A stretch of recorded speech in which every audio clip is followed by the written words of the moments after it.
વિશાળકાય રંગીન માછલીઓ અને ઓક્ટોપસથી સભર આકાશમાં હવાના મોજામાં તરતા આ દ્રશ્ય ખરેખર મનોરમ છે। જી હા, ગુજરાતીઓના પ્રિય તહેવાર એવા ઉત્તરાયણના તહેવારની મજા પતંગ રસિકો મન મૂકીને માણી રહ્યા છે। રાજકોટ ઈશ્વરિયા પાર્ક ખાતે આજે કાઇટ ફેસ્ટિવલનો દબદબાભેર પ્રારંભ થયો હતો, જેમાં દેશ વિદેશના પતંગબાજોની સાથે 60 જેટલા પતંગવીરો પણ જોડાયા છે।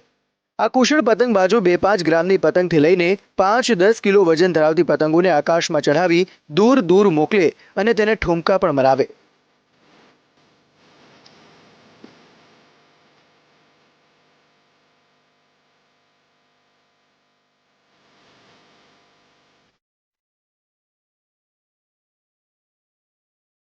First time in India. It's the festival in India. It's the beautiful festival. I'm excited. It's there. What are you thinking about kites? I like kite. I fly kite about 20 years. In Poland, kite is not famous, but our family is very, very like kite.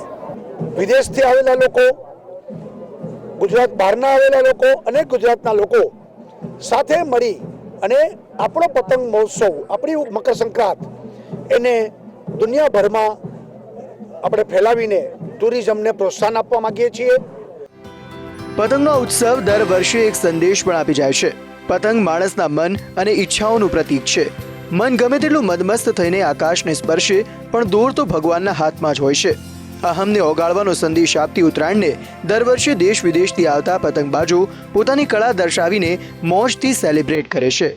ત્યારે kite festival વિવિધ દેશો સાથે એકી સાધવાનું પણ માધ્યમ બની જાય છે। કલ્પેશ ગોહિલ, સંદેશ ન્યૂઝ, રાજકોટ।